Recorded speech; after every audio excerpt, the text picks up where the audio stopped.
Tapi saya sempat berpikir, bukankah virus itu adalah binatang? Bakteri dan virus itu lebih condong kemudian dikategorikan sebagai binatang. Dan kita mulai melihat berapa banyak virus-virus yang mematikan bermunculan, yang tidak bisa diredam. Terakhir ini dengan virus Ebola yang membuat kemudian salah satu negara Afrika harus bertindak secara keras untuk mengatasi penyakit. Bayangkan saudaraku, mengatasi penyakit harus militer yang turun. Bukankah ini sesuatu yang sudah dianggap begitu genting? Ya, kalau kita kan belum pernah mengalami seperti itu. Kalau terjadi wabah penyakit, paling-paling yang disibukkan adalah tenaga-tenaga medis.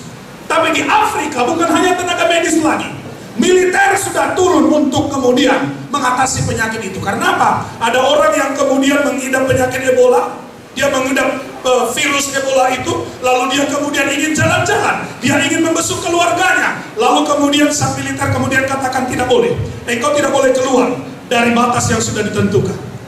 Karena apa? Presidennya berkata, kita tidak boleh ambil risiko, virus ini harus bisa diisolasi, virus ini tidak boleh lagi melebar, virus ini tidak boleh lagi kemudian keluar. Tapi kenyataannya ada begitu banyak celahnya kemudian, sehingga bukan hanya satu negara yang kemudian harus berhadapan dengan virus ini. Indonesia pun kemudian sudah mulai disibukkan dengan perkara ini. Ada binatang buas yang kemudian menimbulkan kematian dari orang. Saudara yang terkasih, ini tanda zaman. Berlanjut lagi kemudian ke ayat yang ke-9 dan yang ke-10 sampai ayat yang ke-11. Di sana kemudian dikatakan mengenai orang-orang yang takut akan Tuhan, yang kemudian dibunuh. Untuk menambahkan jumlah mereka yang harus mati dibunuh, harus digenapi. Saya tidak tahu berapa ketentuan Allah, berapa standar Allah yang Allah sudah buat, jumlah orang yang kemudian yang harus mati oleh karena mempertahankan imannya. Tapi baru-baru ini kita kemudian melihat bagaimana kemudian sadisnya pembunuhan yang dilakukan di Irak dan di Suriah dengan adanya ISIS itu. Saya melihat di internet bagaimana kemudian orang-orang disalib lalu kemudian dibunuh di tengah lapangan. Lalu kemudian tidak segan-segan mereka menembaki manusia begitu saja. Saudara yang terkasih dalam nama Tuhan, saya terpikir, sebenarnya berapa sih Tuhan yang Engkau inginkan menggenapi jumlah mereka-mereka yang harus mati oleh karena imannya? Saudara yang terkasih dalam nama Tuhan, itu harus terjadi untuk kemudian membuatkan setiap orang boleh melihat bahwa tanda zaman itu boleh digenapi. Bahasa dia juga bersedih.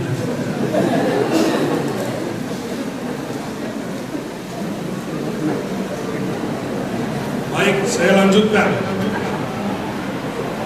Dari ayat 12 dan 13, kemudian kita dapati di sana sampai ayat yang ke-17.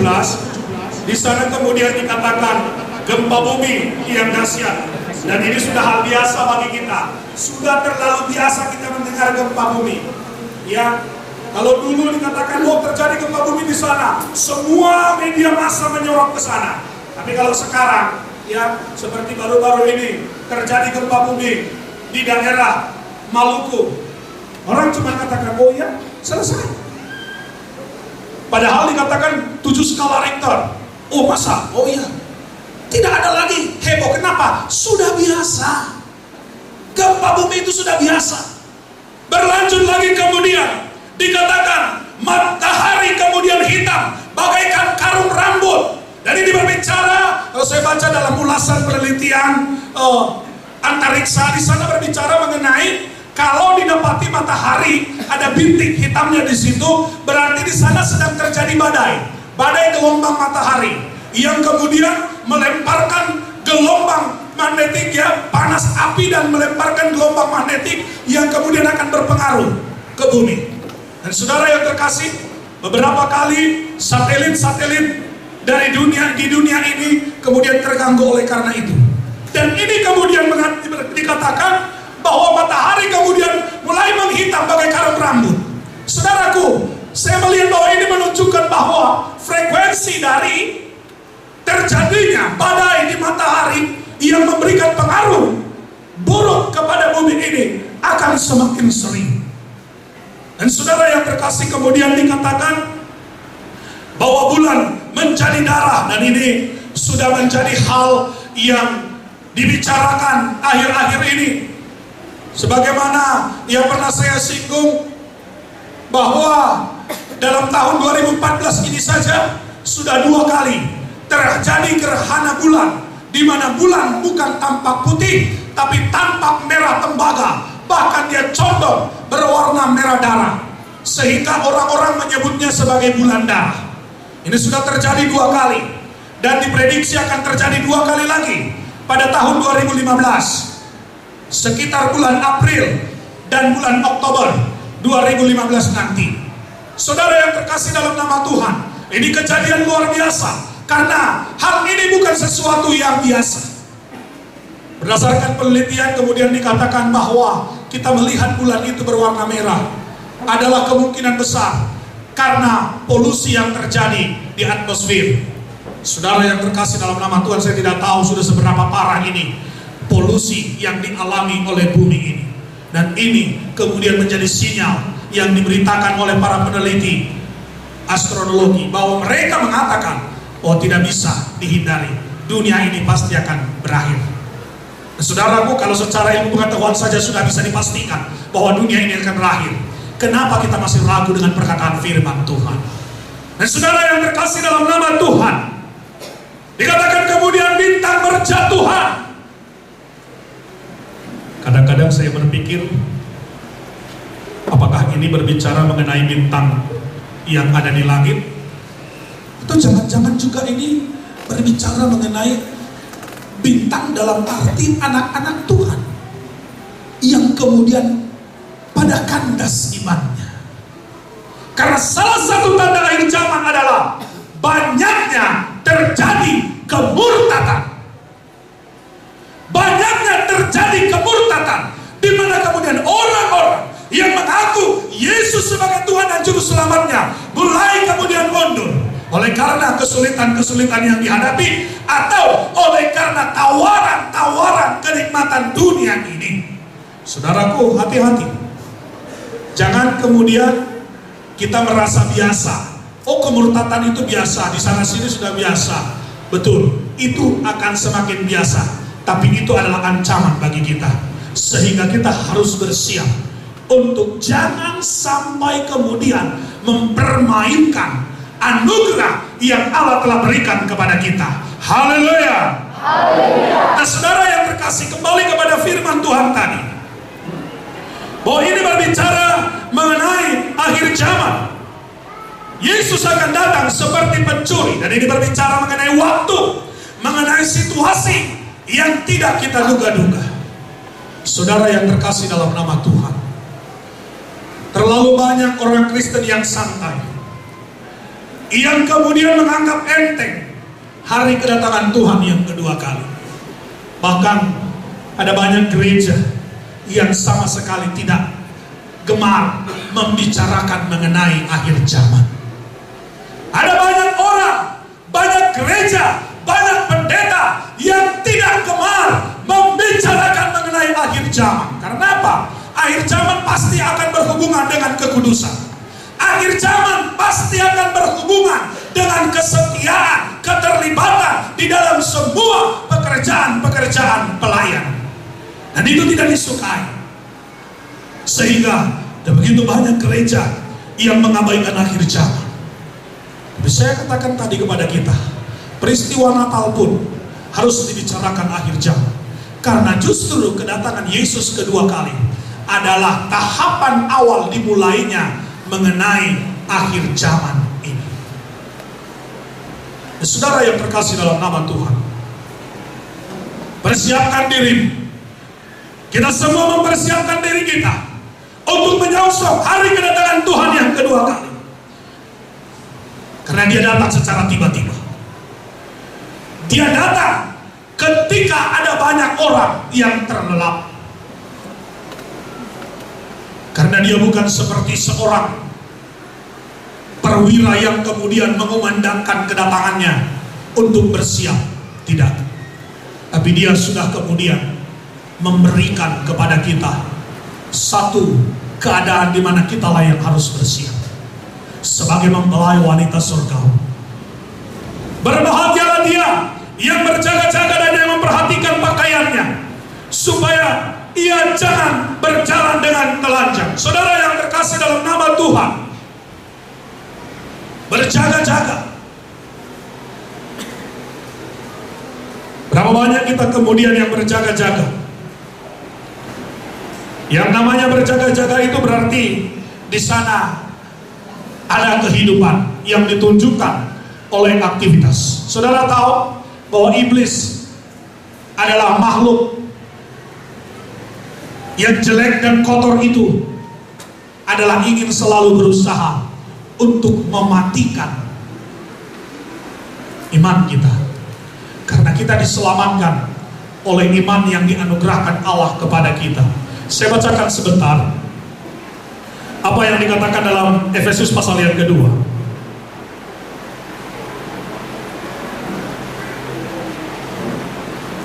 Efesus pasal yang kedua dari ayat yang ke-8. Sebab karena kasih karunia kamu diselamatkan oleh iman. Itu bukan hasil usahamu, tetapi pemberian Allah. Itu bukan hasil pekerjaanmu. Jangan ada orang yang memegahkan diri. Karena kita ini buatan Allah, diciptakan dalam Kristus Yesus untuk melakukan pekerjaan baik yang dipersiapkan Allah sebelumnya. Ia mau supaya kita hidup di dalamnya. Saudaraku, ayat ini berbicara kepada kita sudah dianugerahkan iman yang memimpin kita kepada keselamatan itu. Tapi Alkitab berkata bahwa iblis itu berjuang untuk mematikan iman kita. Lalu saya kemudian melihat dalam kitab Yakobus, satu ayat yang sudah cukup sering saya baca sebentar. Dalam kitab Yakobus pasal yang kedua, saya akan bacakan ayat 14. Apa gunanya saudara-saudaraku jika seorang mengatakan bahwa ia mempunyai iman padahal ia tidak mempunyai perbuatan? Dapatkah iman itu menyelamatkan dia? Jika seorang saudara atau saudari tidak mempunyai pakaian dan kekurangan makanan sehari-hari, dan seorang dari antara kamu berkata, selamat jalan, kenakanlah kain panas dan makanlah sampai kenyang, tetapi ia tidak memberikan kepadanya apa yang perlu bagi tubuhnya, apakah gunanya itu? Demikian juga halnya dengan iman. Jika iman itu tidak disertai perbuatan, maka iman itu pada hakikatnya adalah mati. Nah, saudaraku, saya terbayang ketika membaca firman ini bahwa iblis itu memang adalah binatang yang sangat licik.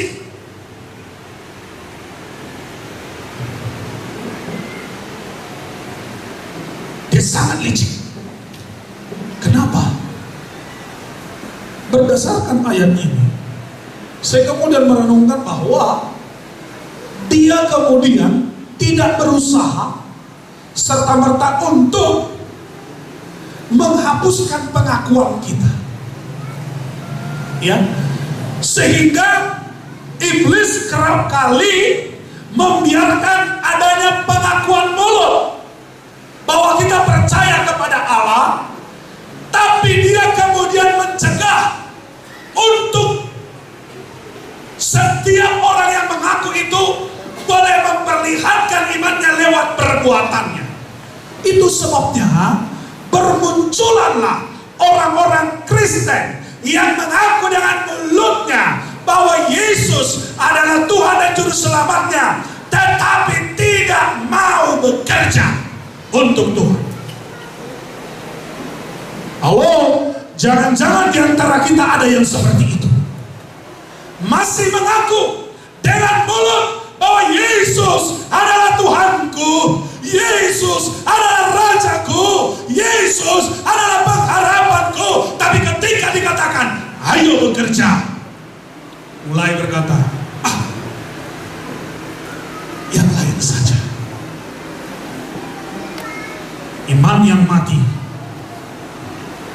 tidak akan membawamu ke surga.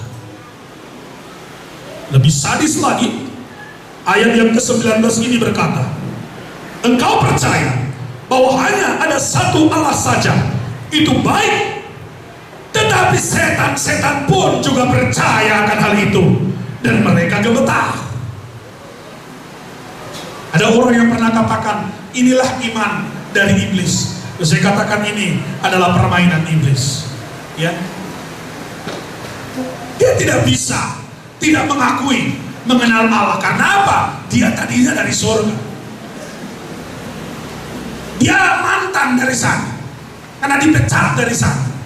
Maka dia tidak bisa mungkin, dia kenal Allah, dan dia gemetar. Kenapa? Buktinya dia sudah dipecat, dia tidak bisa berbuat apa-apa.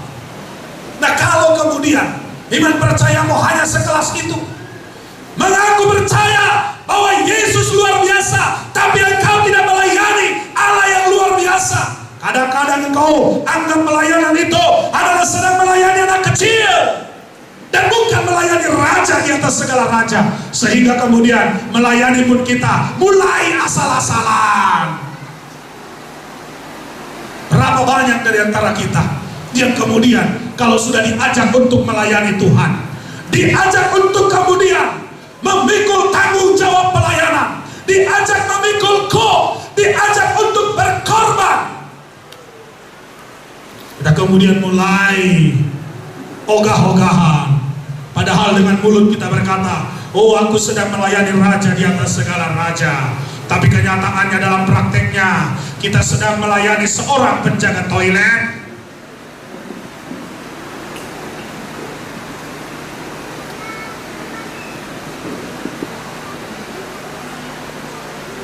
Saya tidak tahu bagaimana pengaruhnya kenaikan BBM berpengaruh kepada kenaikan ongkos.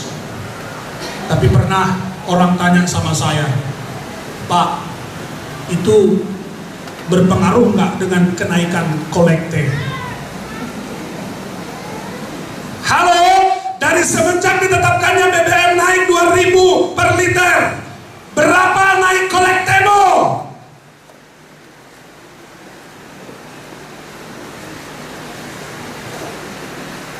Jawab masing-masing ya. Jawab.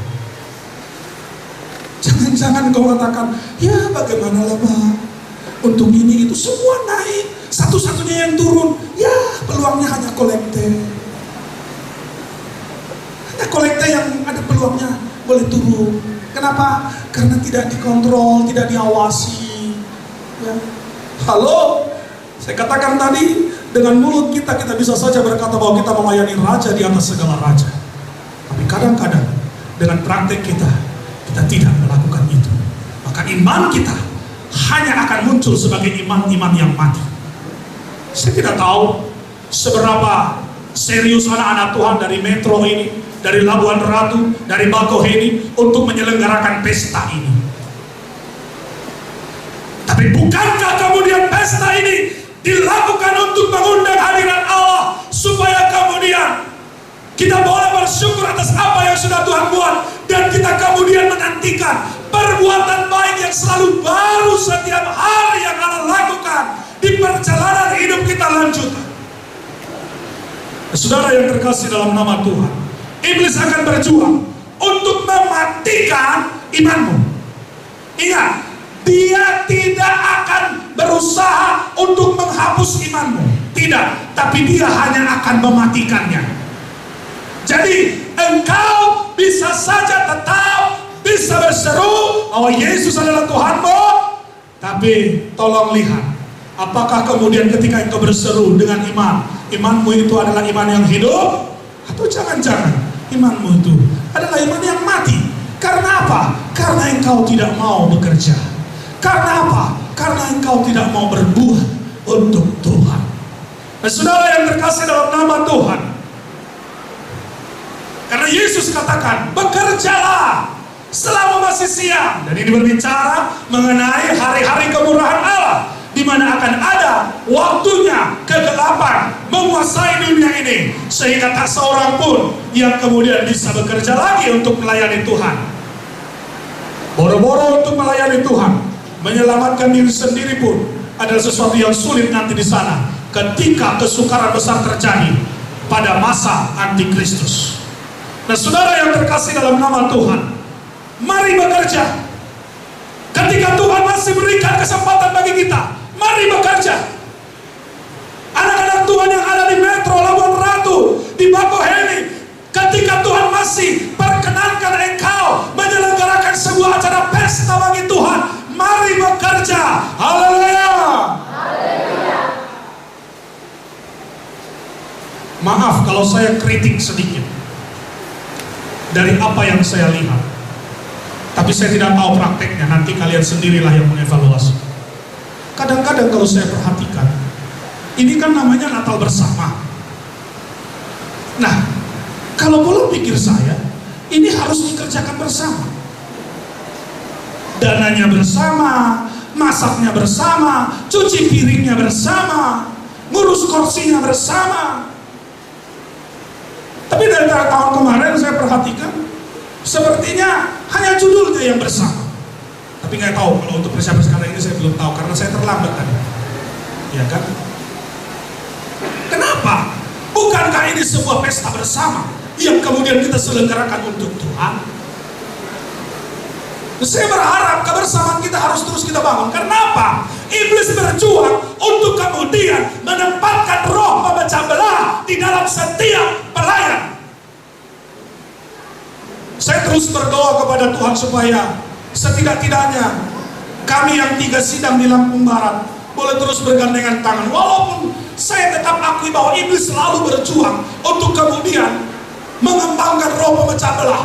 Tapi saya kemudian melihat ketika kemudian anak-anak Tuhan mau diingatkan supaya kemudian membangun kebersamaan, maka ada kekuatan. Karena Alkitab berkata, ya, tali selembar mudah diputuskan, tapi 2-3 lembar itu sulit untuk diputuskan. Bahkan Alkitab berkata, 1 orang bisa mengalahkan 1000 orang, tapi 2 orang bisa mengalahkan 10.000 orang. Bukan mengalahkan 2.000 orang, tapi mengalahkan 10.000 orang. Maka dengan kebersamaan kita bergandengan tangan untuk kemudian memikul beban ini, untuk kemudian melayani Tuhan, niscaya akan ada kekuatan yang semakin besar. Haleluya. Haleluya. Alangkah indahnya kalau kita terus bangun bersama. Apalagi saya tidak tahu ya, apakah kami di Lampung Barat karena kami sedikit-sedikit ya, di Liwa sedikit, di Serengit sedikit, di Simpang 2 sedikit. Maka kemudian kalau kami membangun sebuah kebersamaan dalam sebuah acara, baik acara duka cita, sukacita, saya merasa ada kekuatan yang tambah ketika kemudian ada kebersamaan itu. Saya ingin kemudian momen yang sudah dibuatkan seperti ini, Bapak Pendeta kita sudah kemudian membuatkan sebuah kerjasama antar sidang yang sudah kemudian ditentukan sedemikian rupa.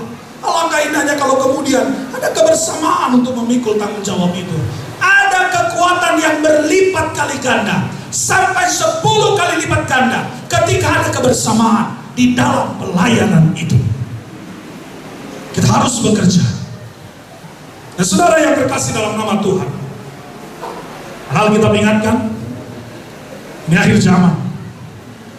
Yesus katakan jangan bekerja untuk makanan yang dapat binasa, tapi bekerjalah untuk upah yang tidak akan pernah binasa. Saya ingin dalam momen KKR Natal seperti ini, kita boleh kemudian semakin membangun kebersamaan kita. Saya katakan tadi di awal dari saya berdiri, kita datang ke sini bukan untuk cari makan enak, iya kan? Haleluya. Kalau saudara datang ke sini untuk cari makan enak, salah. Karena banyak saudara lewat ke restoran yang menunya enak-enak, ya salah. Tapi saya percaya ketiga sidang ini mempersiapkan makanan yang enak bagi Tuhan melalui kita anak-anak Tuhan. Haleluya. Haleluya. Kita datang ke sini untuk kemudian menopang ketiga sidang ini, memberikan support supaya mereka kemudian lebih bersuka cita, menopang mereka di dalam doa. Makanya jangan lupa tanggal 17 minggu depan semua yang kita di sini datang ke Liwa. Haleluya. Memberi semangat baru kepada kami yang di Lampung Barat. Dan saya percaya ini bukan sebuah pemborosan, tapi ini adalah sebuah gerakan untuk mematahkan setiap strategi dari kuasa kegelapan. Dengan kita bersatu di dalam Tuhan, ada kekuatan untuk meraih kemenangan dan saling meneguhkan. Haleluya. Amin.